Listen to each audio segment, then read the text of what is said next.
உன்னுடைய நெற்றி உன்னை பற்றி கூறுதே.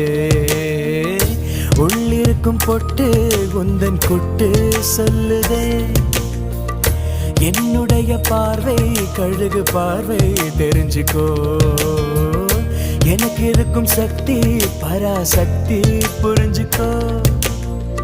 கால் கொலுசு தான் கலக்குது.